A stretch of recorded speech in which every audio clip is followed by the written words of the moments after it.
talo si Jinggoy. Dismiss yung sinampa niyang kaso na perjury dito kay ano, kay Bryce Hernandez. Na-dismiss. Ay, ano ba yan, Jinggoy? Naalala natin na noong ano, noong kasagsagan nitong mga hearings ng Blue Ribbon, ng Senate Blue Ribbon tungkol sa anomalya sa flood control, isa sa controversial na mga na whistleblower o bunyag ng mga nalalaman niya, itong dating assistant district engineer ng Bulacan First District Engineering Office. Itong si Bryce Hernandez. Ito yung kanang kamay ni Alcantara eh. Si Alcantara ang district engineer. Siya yung assistant district engineer, assistant DE. Oh. Pero ang nauna kasing nagdesisyon na mag-cooperate na, sabihin na ang lahat niyang nalalaman, itong si Bryce Hernandez. Nung una si Engineer Alcantara, hindi, ayaw niya. Ayaw niyang magsabi ng totoo. Kaya nga sinasabihan na siya ni Bryce Hernandez na, DE, sabihin mo na yung nalalaman mo, magtulungan na tayo. Pero itong si Bryce Hernandez, kaagad-agad nagsabi na kaagad ng mga nalalaman niya. Inilahad niya na kaagad. At naging controversial ito si Bryce Hernandez kasi ang una sa mga kaagad pinangalanan niya ay si Villanueva, si Joel Villanueva at saka itong si Jinggoy Estrada. Ngayon, itong si Jinggoy Estrada nag-file ng reklamo sa Department of Justice, perjury, laban dito kay Bryce Hernandez. Kasi kasinungalingan daw ang sinasabi ni Bryce Hernandez at yung pagsisinungaling daw nito ay malicious. Malisyuso daw, talagang ang purpose daw nito ay siraan siya. At dahil nagsisinungaling siya sa kanyang sinumpaang salaysay, kinasuhan niya itong si Bryce Hernandez ng perjury. Kaya at pinagmamalakihan ni Jinggoy, sabi ni Jinggoy, hintayin mo Bryce Hernandez, sinampahan na kita ng reklamong perjury sa Department of Justice. At pag lumabas yan, pananagutan mo yung ginagawa mong paninira sa akin. Yun ang sinasabi ni Jinggoy. Pero naglabas na ngayon ang desisyon ng Department of Justice. At ang desisyon ng Department of Justice, dinismiss ng Department of Justice yung kasong perjury ni Jinggoy Estrada laban kay Bryce Hernandez. Anong dahilan? Una, hindi naman ibig sabihin na may mali sa sinabi ni Bryce Hernandez o medyo may pagbabago sa mga sinasabi niya. Hindi naman ibig sabihin may mali sa sinabi niya or may ilang inconsistencies. Hindi ibig sabihin yan na guilty na siya ng perjury. Kasi pag sinabi mong perjury, ibig sabihin, alam niyang mali yung sinasabi niya, alam niyang kasinungalingan yung sinasabi niya, kaya lang, talagang nagsisinungaling siya para lang siraan ng isang tao tulad ni Jinggoy. Kaya lang, ayon sa Department of Justice, hindi naman dito napatunayan na si Bryce Hernandez ay nagsisinungaling. At yung kanyang mga sinasabi ay may mga contradictions or inconsistencies. Hindi. Kung mayroon mang inconsistencies, normal yun.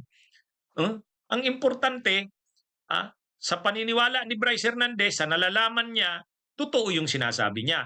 Kung kinalaunan man or sa ebidensya man maipakita na hindi totoo yung sinasabi niya, hindi pa rin ibig sabihin na perjury yun. Kasi yung sinasabi niya ay based sa paniniwala niya, based sa nalalaman niya. Ngayon, kung sa bandang huli, mapatunayan halimbawa ni Jinggoy na hindi totoo yung sinabi ni Bryce Hernandez, hindi ibig sabihin perjury yun. Ibig sabihin, mali lang yung alam niya. Ang perjury kasi, ayon dito sa desisyon ng Department of Justice, alam mong mali ang sinasabi mo, alam mong nagsisinungaling ka, sumumpa ka, kahit alam mong mali yung sinasabi mo, sumumpa ka, sasabihin mo ang totoo. Ngayon, kung napatunayan later na hindi totoo yung sinabi mo, hindi ibig sabihin perjury yun. Ang importante, nung sinabi mo yan, ang alam mo, totoo yun. Ngayon, kung sa bandang huli, yung mga ebidensyang present, kabaliktaran sa sinabi mo, hindi naman ibig sabihin nun perjury ka na o perjury na yung na ano mo, na commit mong krimen. Kaya actually, maganda naman itong desisyon ng DOJ dito dahil ang ibig sabihin lang nito, sino man na magsasabi ng nalalaman niya, hindi siya matatakot na kasuhan ng perjury. Hmm?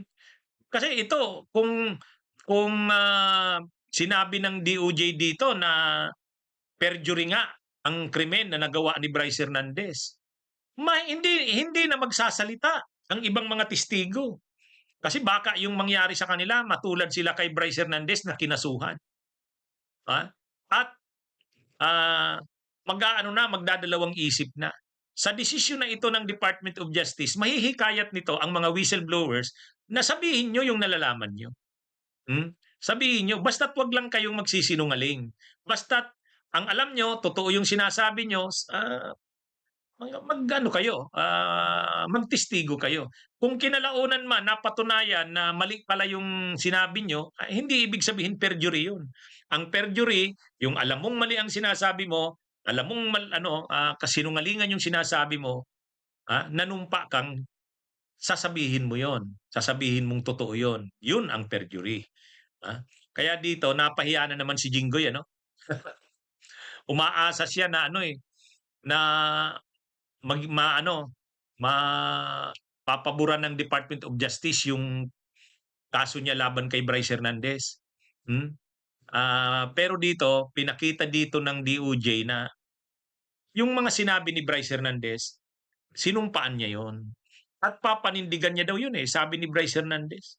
Tama yun.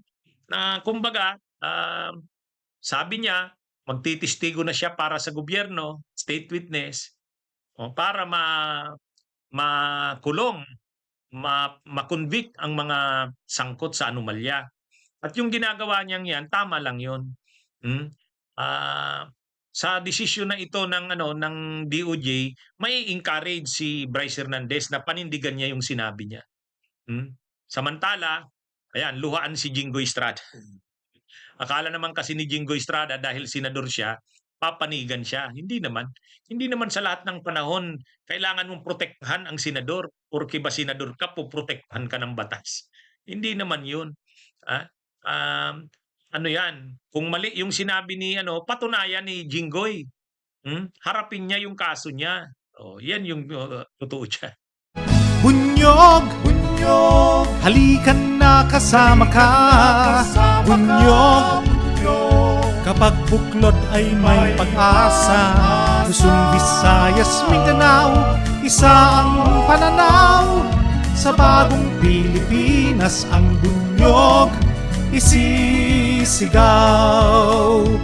Bunyog.